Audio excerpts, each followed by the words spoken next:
धर्म के आधार पर राजनीति करके लोगों को जो धर्म का नशा चढ़ा के आपने जो राज करना था वो कर लिया। अब जनता समझदार होगी। भाजपा के नेता क्या बयान दे रहे हैं कि गुरुद्वारों को मस्जिदों को उखाड़ फेंकेंगे।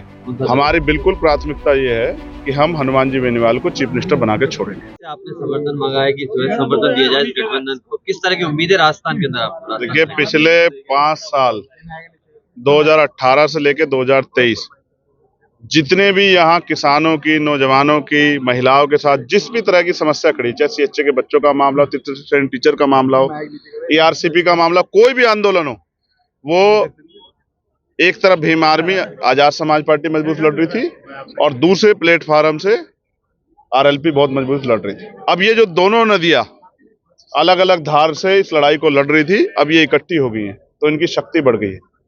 इनको, इनके समर्थक और इनको इनमें विश्वास रखने वाले लोग, आजाद समाज पार्टी विश्वास रखने वाले लोग जब संगठित हो गए हैं तो लोकतंत्र में जिनका वोट ज्यादा होगा उन्हीं का तो राज होगा। इसलिए इस बार आजाद समाज पार्टी आरएलपी गठबंधन की उम्मीदें बहुत ज्यादा है। जनता कांग्रेस भाजपा के राज से निराश। कांग्रेस कहती है कि भाजपा चोर है, भाजपा के लोग कहते हैं कांग्रेस के लोग चोर है, भ्रष्टाचारी है, और कार्रवाई कोई किसी पे करता नहीं है। जनता, आम जनता परेशान है। तो अब लोग ठगे नहीं जाएंगे। अब लोग, जनता ने तय कर लिया और एक मजबूत चेहरा जनता की सेवा के रूप में, महिला के रक्षक के रूप में हमारे दल के पास है, गठबंधन के पास है। हनुमान जी बेनीवाल के नेतृत्व में इस बार एक नया इतिहास राजस्थान में लिखा जाए। अगर दोनों दलों में से किसी दल को बहुमत नहीं मिलता है तो उस सूरत में जो है आपकी प्राथमिकता कौन सा? हमारी बिल्कुल प्राथमिकता ये है कि हम हनुमान जी बेनीवाल को चीफ मिनिस्टर बना के छोड़ेंगे। सर, एक गठबंधन कोई फार्मूला नहीं। उनकी एक तकलीफ ये थी कि मैं इतना संघर्ष कर रहा हूँ 25 साल से, मेरे लोग क्यों नहीं समझ रहे हैं उस संघर्ष को, क्यों किसी के पिछलग्गू बन के अपने झंडे को मजबूत क्यों नहीं कर रहे हैं।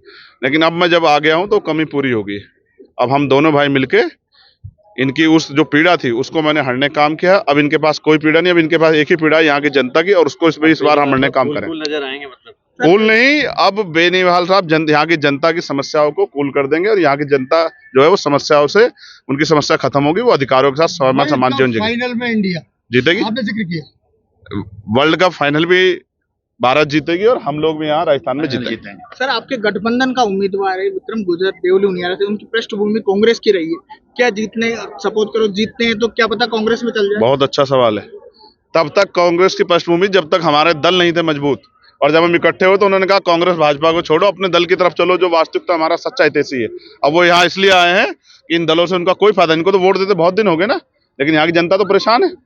अपने हकों के लिए कोई भी जाता है तो गोलियां खानी पड़ती है, लाठियां खानी पड़ती है। भाजपा के नेता क्या बयान दे रहे हैं कि गुरुद्वारों को, मस्जिदों को उखाड़ फेंकेंगे।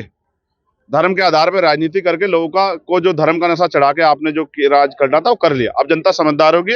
अब इस प्लेटफार्म पे नहीं जाएगी, अब अपनी लड़ाई, अपने हक अधिकारों की लड़ाई लड़ेगी और जनता इस बात लड़ रही। बीजेपी और कांग्रेस के हेलीकॉप्टर का मुकाबला आरएलपी और एएसपी कैसे कर रहे हैं? पैदल कर देंगे सड़क से, क्यों घबरा रहे हैं।